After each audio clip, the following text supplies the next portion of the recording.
workshop series is called The First Feeling. It is called The First Feeling to embody the bones and embody the skeleton. Because the skeletal experience is first and foremost a feeling. We feel the shape of the bones in the body, and then we embody the bones through movement. That was good. Yes. That was good. That was good. Okay. It's not primarily Ashtanga based. However, if you apply the principles that I elucidate in this series, your Ashtanga practice will go to a high octane level of feeling of which you've never felt before.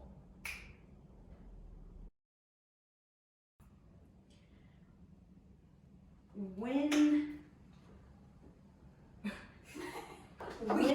we can dimensionalize our bones in our bodies, we can feel our bones in the flesh.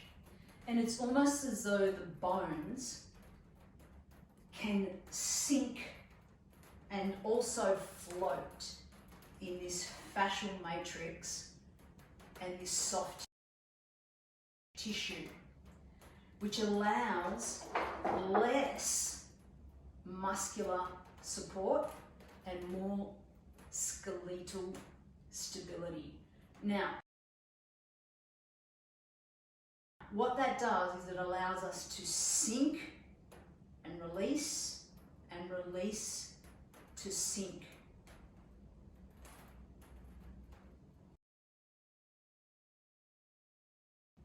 So when we sink into the bone, we can release, and when we release, we can sink, and it's almost as though all the conditioning in the muscles relaxes, and the muscles become more malleable and pliable. Did you feel that? Yes.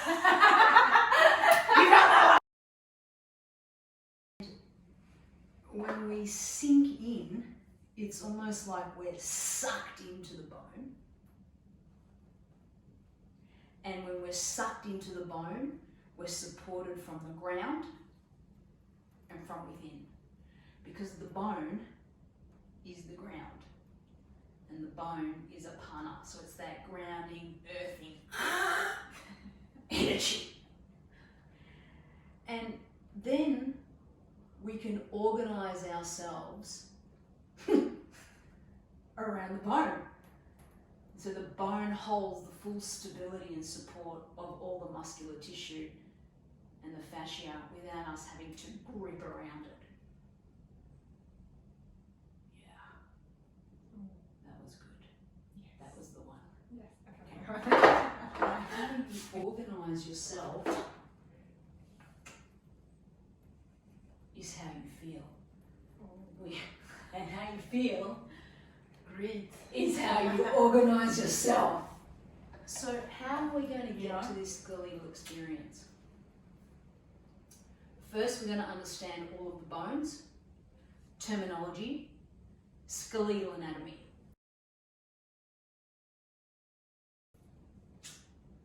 Important. Very important. Number two, the movement of the bones. So the rhythm of the bone in your body and how each bone connects into another bone. So how do the toes connect into the tibia, into the fibula, acetabulum? How do the fingers connect into the arm bones, humerus, right up into the glenoid fascia? And how does this all work together to create an embodied experience? That's number two. Number three is through touch. We're going to touch and trace and map each bone in our body, which gives you a full sensory experience of how your body moves, how your body works, which awakens the bone. And number 3, in asana. So how do we apply everything we've learnt to our asana practice?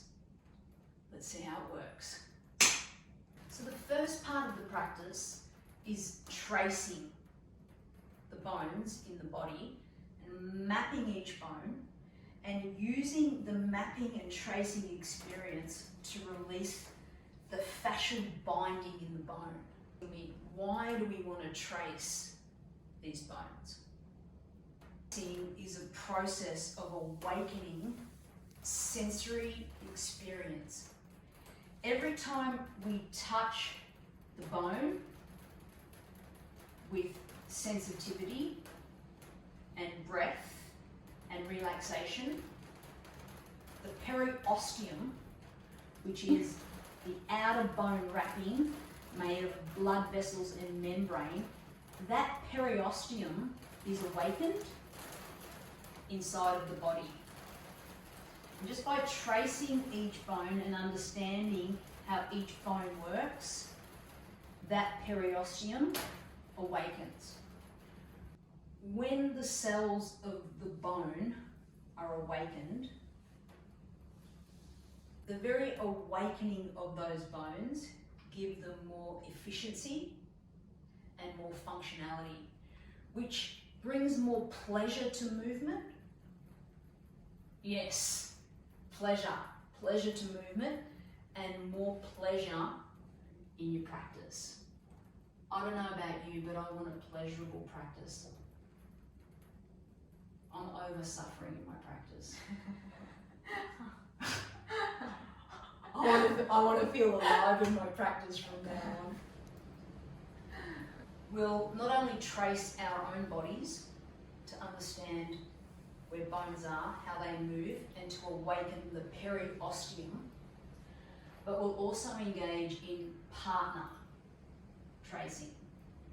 And I'll show you how to engage in safe partner touch and safe partner communication.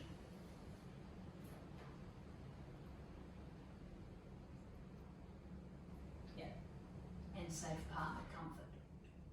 That's what we want. We want to feel comfortable in our bodies.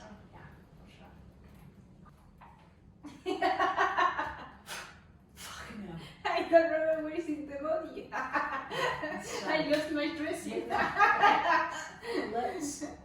Let us begin with tracing the pelvic bowl.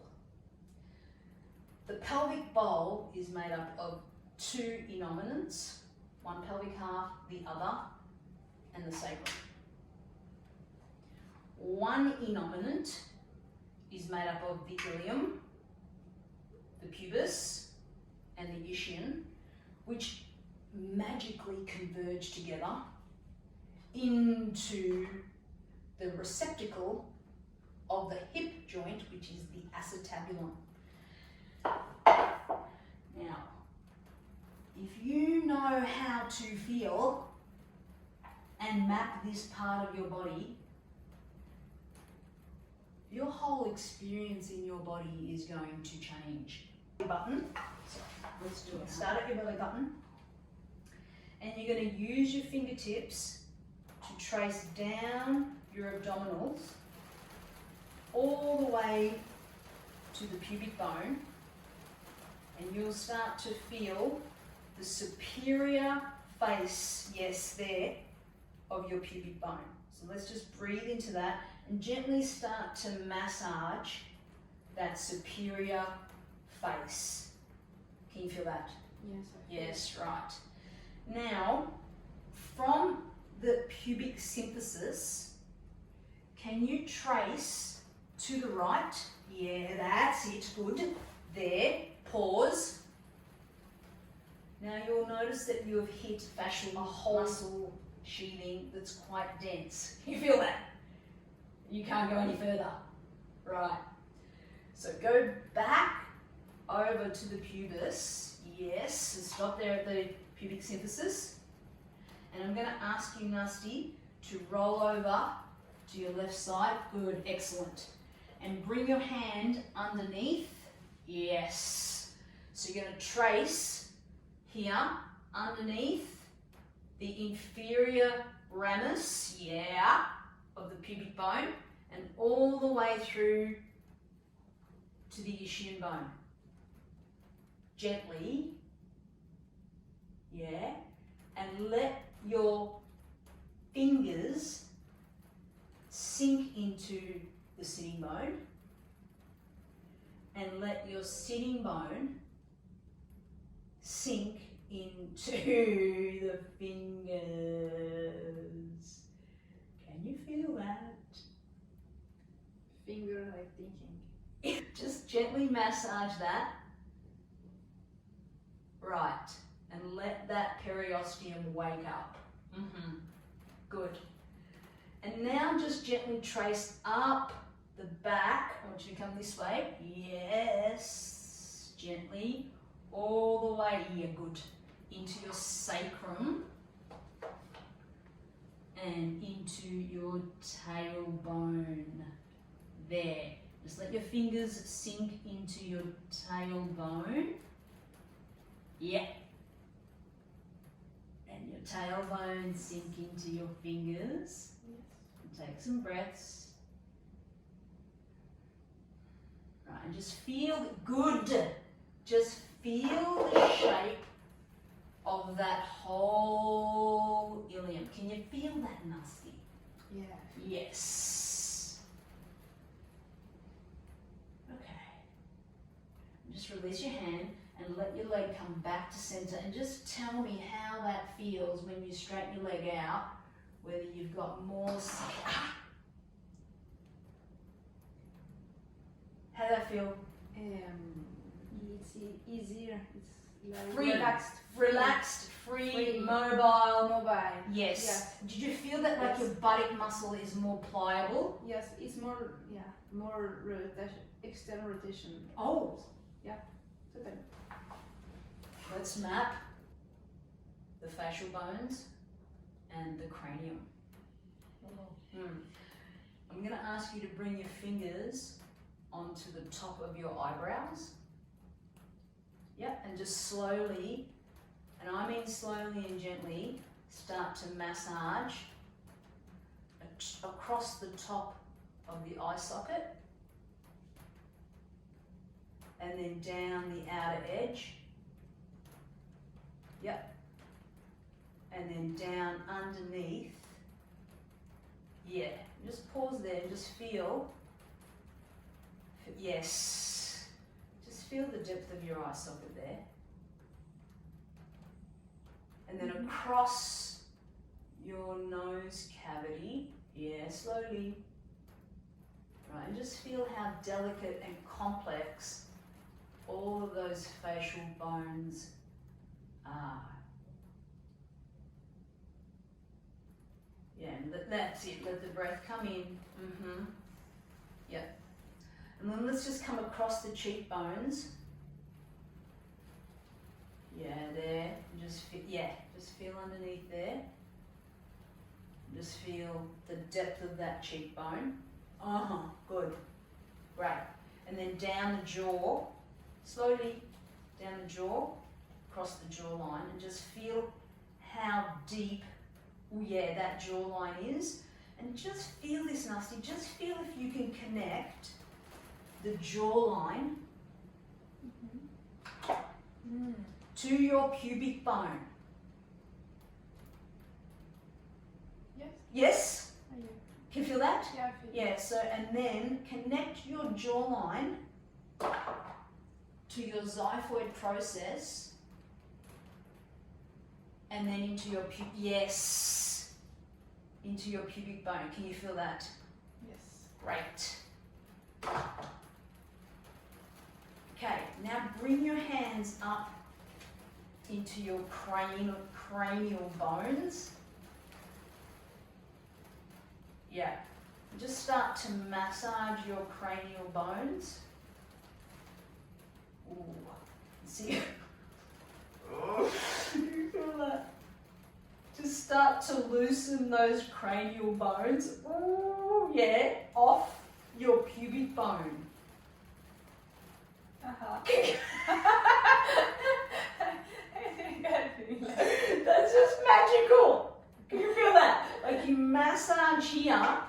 and this releases.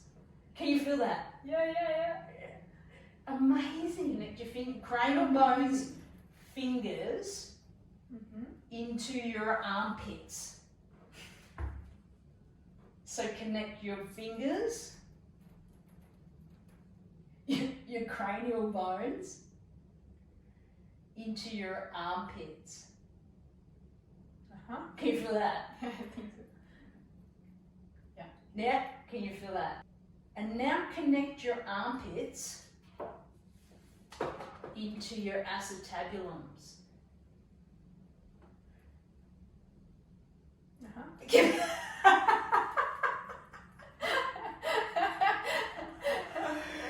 So you're connecting cranial bones into armpits, armpits rooted into acetabulums.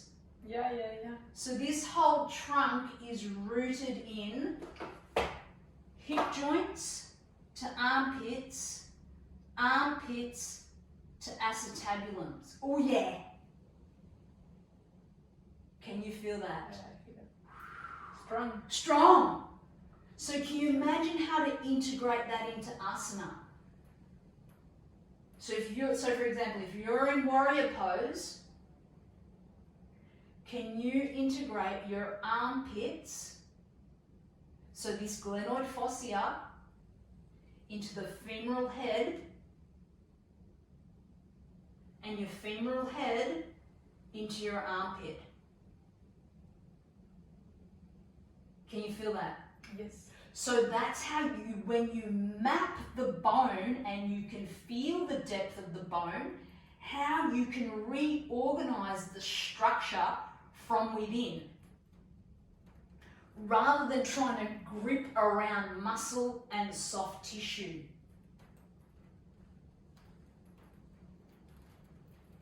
Oh, that's great. It's great, huh? Now I'm going to show you partner work, and you don't need to be perfect at this. I will cue you through safe touching and safe communication with your partner, and I'll cue you through how to be very receptive and attuned to what your partner's feeling, particularly around the pelvis and the rib cage and the diaphragm, and particularly for women around the breast tissue. So Nasty, is it okay if I touch your xiphoid process? Yes. For sure. So we bring our hand onto the xiphoid process, and I'm going to invite her to just breathe gently into my hands through to T7. Can you feel that, Nasty? Yeah? Yeah, good. Yes, great. Can you feel that open up? And then we go back to the sternum and we trace rib number 8. Yes, Nasty, can you feel that? Yes, good. Oh yeah, great. And go back to the sternum.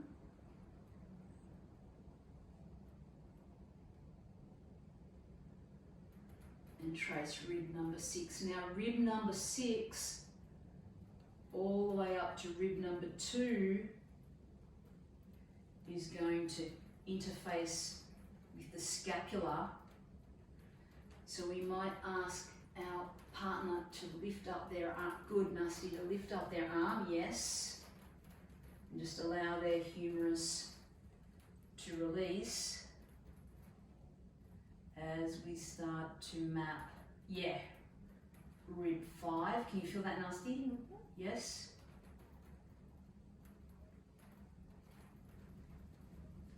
And then we just have to be mindful of breast tissue here. Rib number 4. Can you feel that, Nasty? Yep.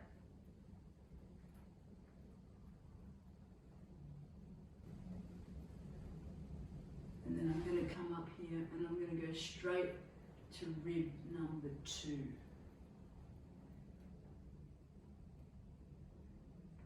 Oh, that one. Can you feel that? Mm-hmm. Yeah, great. Can you feel your breath coming in a little freer? Yes. Yeah. Okay, good. I'm going to ask you to sit up, please, Nasty. Your arms out to the side. Just notice on that side. Just notice whether you have more space in that rib cage. And on the right side. Yeah, on the right side. All around here. Yeah. And just see if you can connect your arm bones into your femoral heads. And just notice if one is more integrated than the other side just from doing that rib work. The right one is more free, the left one was grabbed. So, I don't know if it's grabbed. Grabbed. Is what? It's more stuck. Yeah, it's more stuck. Right. And just massaging that periosteum, how much more sensory awareness we can bring and how much more integration and reorganization. And one of the best cues is to always feel how the long bones of your arms and your legs pull in to allow the spine to lift and to release. Can you feel that? Yes. Always looking for long bones to release rib cage and to release spine. How is that, Nasty? Oh, nice. Very interesting. The bones, Oh, they are strong. they're strong, and you're an osteopath. Okay. Feeling from the trunk. Yes. I want you to feel how the long bones of your arms suck into the glenoid fascia, and how the long bones of your thighs suck into the acetabulum. Go from, and then how the long arms are into your femoral heads.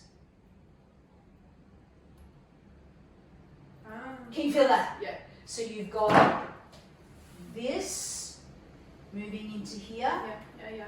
and this Yeah. moving, yes. Yes, I feel that. So can you feel how your spine and your ribs release when you suck this in Yes. and this in, Yes. and they go up and out? Yeah, I feel so much space in the thoracic cage. Through here. Yeah. And how about your dorsal spine? Relaxed. Relaxed. Lumbar? Relaxed. Do you feel more lumbar curve?